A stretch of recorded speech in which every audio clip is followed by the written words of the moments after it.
7시 34분입니다. SLDM, 우리말로는 잠수함에서 쏘아올리는 탄도미사일 발사 실험한 거냐 아니다, 여러 가지 얘기가 나오고 있지만 북한에 계속되는 협박이 있는 것만은 분명합니다. 홍현익 세종연구원 수석연구위원입니다. 안녕하십니까? 네, 안녕하십니까? 네, SLDM 사실 우리를 놀라게 했습니다. 이런 능력이 있을 것이라고 그동안 생각했었나요? 예, 작년에도 이 잠수함 발사 탄도미사일 개발할 가능성이 있다, 수직 발사관을 시험하고 있는 것으로 보인다, 이런 보도는 있었습니다만은 네. 아주 초기 단계라고 이제 생각을 해왔는데요. 네. 이번에 북한의 발표로 놀란 것은 그것이 좀 더 속도가 굉장히 빠른 게 아니냐, 이런 데서 오는 놀라움이다라는 것이고요. 네. 그렇다고 해도 이것이 완성되려면 최소 2년, 길게 10년 정도가 있어야 실전 능력을 갖게 되는 것은 이제 확실합니다. 네. 바로 지금 능력을 갖는 것은 전혀 아니고요. 그런데 중요한 거는요, 2년 네. 또는 5년, 10년 후 능력을 갖게 될 때까지 우리가 그것을 제어하고 방어할 수 있는 능력, 우리 스스로가 있느냐, 그거잖아요. 네, 맞습니다. 그것이 설사 5년 뒤라고 하더라도 5년 뒤에는 우리가 막을 수 있느냐. 그렇죠. 5년 뒤. 그게 지금 국방부에서 여러 가지 대책을 내놓는데요. 네. 사실 이렇게 읽어보면 여러 가지 다방면의 대응책이 있는 것 같아서 안심이 되는 것 같은데, 하나하나 따져보면 그렇게 완벽하거나 충분하지 않은 방법들입니다. 네. 이를테면 북한의 잠수함이 이 항구에 정박해 있을 때 선제 공격한다. 네. 이 우리를 공격할지 어떤 동향을 보일지 모르는데 먼저 공격하면 전쟁으로 들어갈 수 있는데, 네. 쉽게 공격하기 어렵고 바로 물속으로 사라지면 그 다음부터 어디 있는지를 그렇죠. 파악하는 게, 정지위성 같은 게 6대가 있어서 그걸 파악한다 그러는데, 그것이 열 추적 감시이기 때문에 네. 물속에 있을 때 별로 네. 파악하기 어렵고요. 그 다음에 북한이 조금만 잠수함이 깊이 들어가면 우리 이지스함이나 여러 대잠 초계기 이런 걸로도 탐지하기가 사실상 쉽지 않고, 네. 대잠 초계기도 일본이 100대 있는 반면에 우리는 16대밖에 없고, 네. 여러 가지 좀 문제점이 있습니다. 그러나 이제 아직 최종 개발된 것은 아니다. 네. 그리고 우리의 능력은 좀 부족하지만 동맹국인 미국의 능력이 우리를 100% 도와준다면, 네네. 우리가 그렇게 두려워할 건 아니다, 이런 차원인 것 같습니다. 상당히 위로를 받고 싶은데요. 네. 북한 군사문제 정통한 조지프 범위대에서 올소스 애널리시스, 선임 분석관이라는 사람이 내놓은 거요. 네. 38로스 그 주최 열린 데서 이거는 잠수함이 아니고 물속에 있는 바지선에서 발사된 거다. 요것이 어떻게 이게 다른 건지, 그게 좀 위로가 되는 건가요? 일단은 군사 위협은 최대한대로 크다고 가정하고 준비하는 게 이제 본래 그렇죠. 당연한 건데, 네네. 그러나 정확한 정보가 있다면 이거는 계속 우리가 파악을 해야 되는데, 미국의 군사 전문가 조지프 범위대주는 잠수함 발사 미사일 개발하는데 최소한 3단계가 있는데요. 네.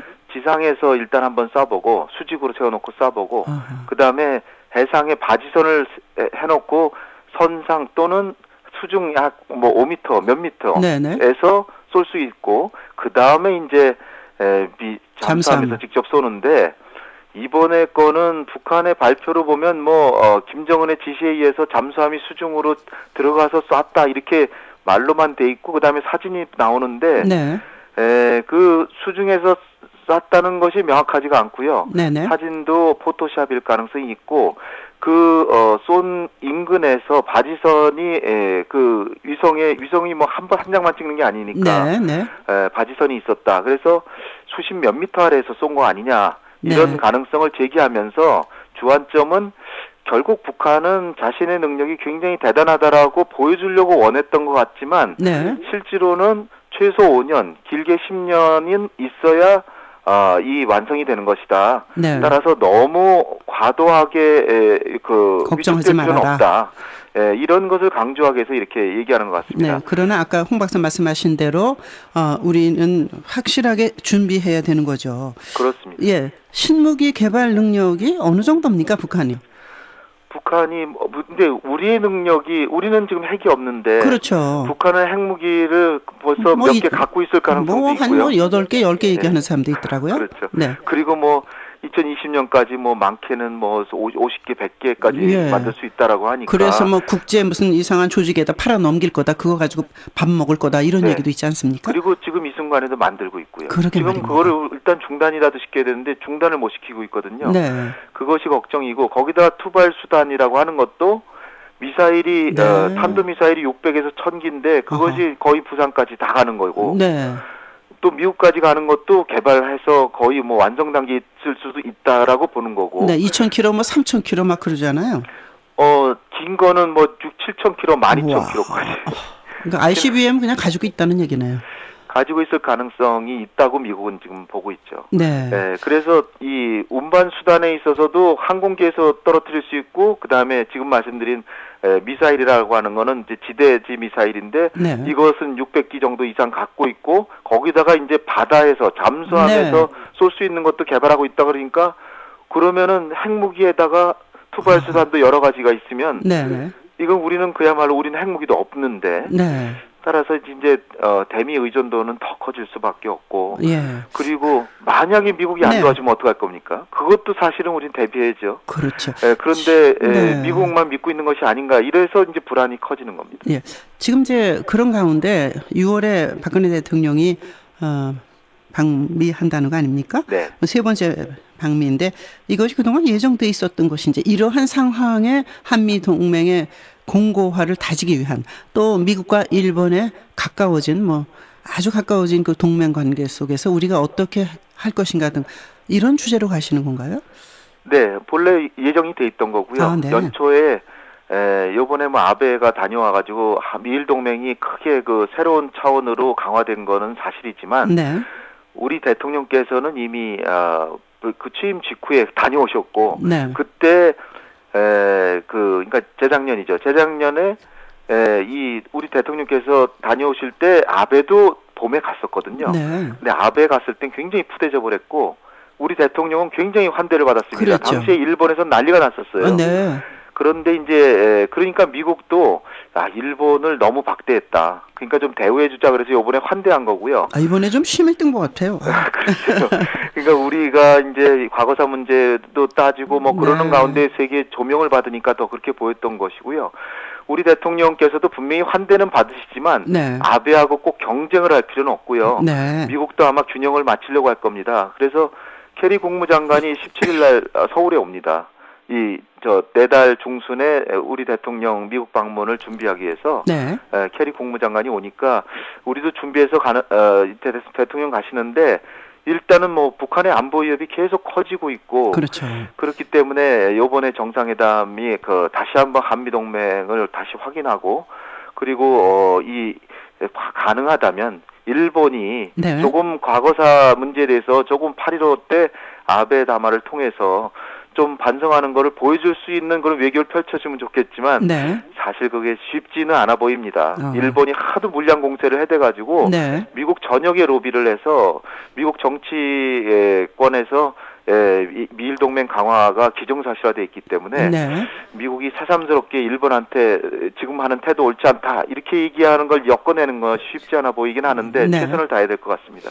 즉 일본의 그런 물량 공세가 어제 오늘의 일이 아니고 이집트는 이런 데 가봐도 일본식 정원 일본이 준 오페라 하우스 이런 게 있지 않습니까? 몇십 년 전부터 미국의 대학에는 저페니스 가든이라고 일본식 정원을 다 지어놔서 은밀하게 스며드는 그들의 전략을 볼 수가 있는데 요즘은 더 하고 또 그 장학금을 또 굉장히 많이 주는 것 같아요. 일본 장학금을. 네네. 사사카와 재단이라고 사실 2차 대전 때 나쁜 짓 많이 했는데 돈은 많으니까 그거 가지고 전 세계에 장학재단 만들고 이렇게 하는데 미국 학자들이 그런 걸 정확하게 알고 하는지는 모르겠지만 많은 도움을 받고 있고 미국 외교관들 중에 그 아시아 정책하는 사람 중에 상당수가 또 부인이 일본 사람인 경우도 많습니다. 외교관 중에.